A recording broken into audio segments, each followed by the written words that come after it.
No major game is developed without constant changes during the production stage. Scenes are rewritten, levels are reworked, and entire episodes are left out.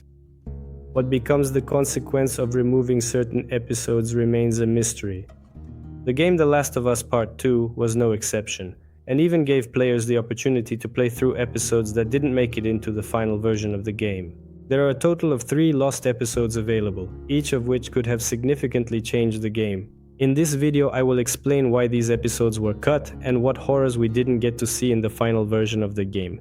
Let's start perhaps with the calmest of these episodes, calm, but at the same time very significant. The party in Jackson. At the beginning, we see Ellie's hand trembling with anger, and after a few seconds she takes a few sips of alcohol. After walking a few meters, we find ourselves at a festival, where a carefree life is in full swing, music is playing, and bright lights are shining. For a moment it feels like we're not in a post-apocalyptic world, but in an ordinary town where people have gathered for a celebration. It's in these details that everything is hidden. And it's the perfect time to remind you that by design, this episode is supposed to appear right after the intense fight in the theater, as a vivid memory. And here we see Ellie not as a killer or someone consumed by revenge, but as an ordinary girl who was part of a community. She is having fun as if nothing happened, smiling and talking with people, playing hide and seek with the children, and simply becoming a part of Jackson, where there is family and community nearby. In the episode, there are 3 activities that use the same mechanics from the game, only now they're harmless. One of them is playing hide and seek, but this time as a clicker. On one hand, it shows the everyday life of Jackson's residents, and on the other, it serves as a reminder of the grim realities of the outside world. If you get closer to the children, you'll almost immediately see a funny scene where a child perfectly imitates the behavior of a clicker.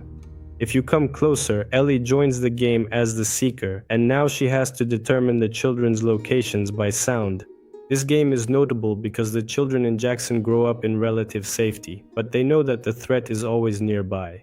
It's also telling how Ellie not only knows this game, but plays along with them, being on the same wavelength as the kids, which is nice to see, especially considering how Ellie will appear later on the farm. Later, in the final game, this was turned into an innocent snowball fight. A few meters further, you can play a simple game where you have to hit as hard as you can and score as many points as possible. And after this game you can grab a bottle of alcohol, the concept for which was never finished, and then go into the hall, which is the real reason Ellie came here. And yes, this is the very scene that appears at the end of the game.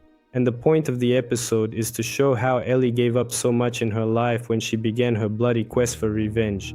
But despite how fun and carefree this episode turned out to be, it slowed down the narrative, and as a result, it was simply cut, leaving only traces in the form of toys and the snowball fight at the beginning of the game. And the sense that Ellie was once part of a community was lost along with this episode.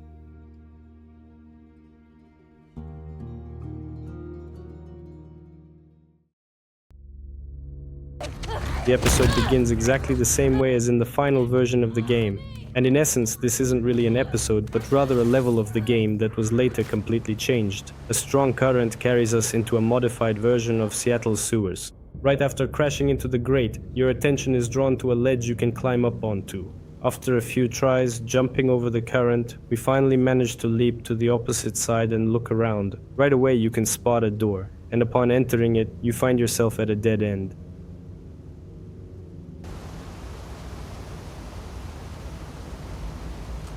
Here, there are several different useful items you can collect. But in fact, this dead end is here, so that, upon leaving, you see the path upward in front of you. A path that couldn't be seen at first, when the current was carrying us.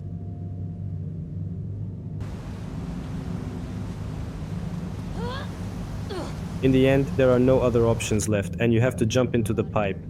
And once again, there's only one way out, but this time the passage becomes even narrower.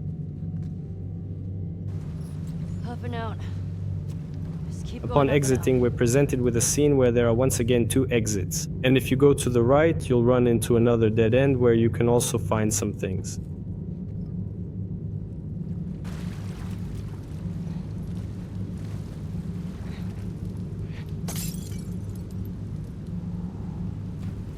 So let's head into that far tunnel. This time there's even less space. There's no way through except by crawling. After crawling through the pipe, we once again find ourselves in a cramped space, where the only and final exit is a narrow tunnel, in which Ellie will encounter something far more terrifying than just a trap.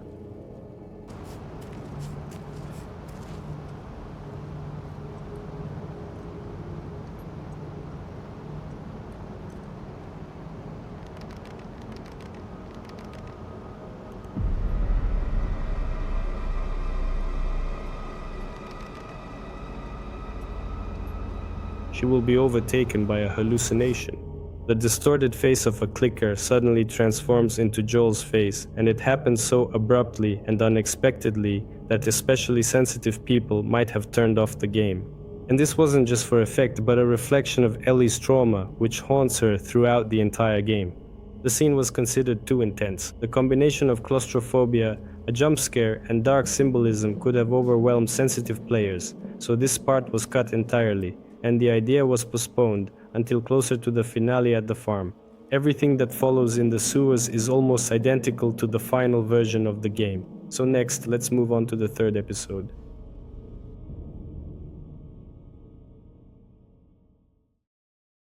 Judging by the blood trails, Ellie is probably tracking someone, but who exactly is still unknown. Alright, so we're following fresh tracks. The tracks lead us to an abandoned gas station in the middle of the road. It looks oppressive.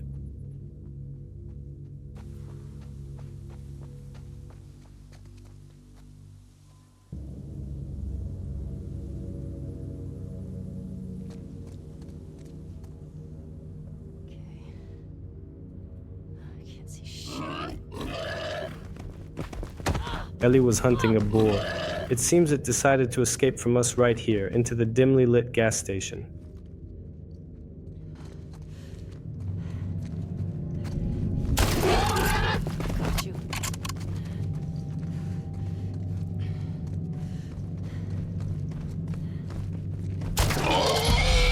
After a couple of hits, the boar hurriedly runs off to the far end, and it seems like the prey is already within reach.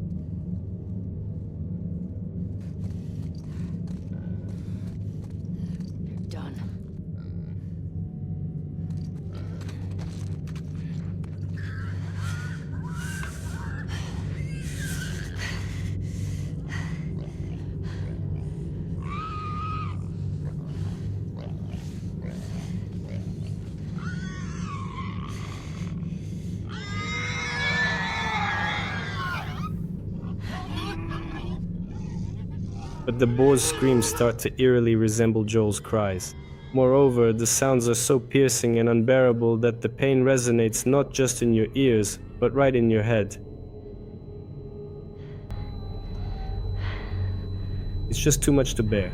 Nothing else in the game happens with the same horror and darkness as this episode. The game designers are such geniuses. They deserve a standing ovation, because conveying emotions so powerfully through things like this is true art. The gas station itself already looks like a trap. It's dim, there's barely any light, and as the boar runs into that room, the path to it gets darker and darker, and the room where it cowers in the corner is barely lit at all. And the point of the episode was to show that Ellie was left with a very deep psychological trauma that she couldn't cope with in any way. This is what later drove her to seek out Abby for revenge, in an attempt to rid herself of this trauma. The episode was also supposed to come right after the massacre in the theater, but it was cut because it plunged the player too deeply into a psychological nightmare. But no matter how much the developers like to take risks, this episode slowed down the narrative. The only trace left by this episode remains in Ellie's journal, which can be seen on the farm. What other game can evoke such strong emotions? As a result, potentially successful episodes were cut from the game simply because they might not have appealed to the overwhelming majority of players. Be sure to write in the comments what you think about this. Thank you for watching. Subscribe to the channel, like the video, and click the bell so you don't miss new videos. See you next time, friends.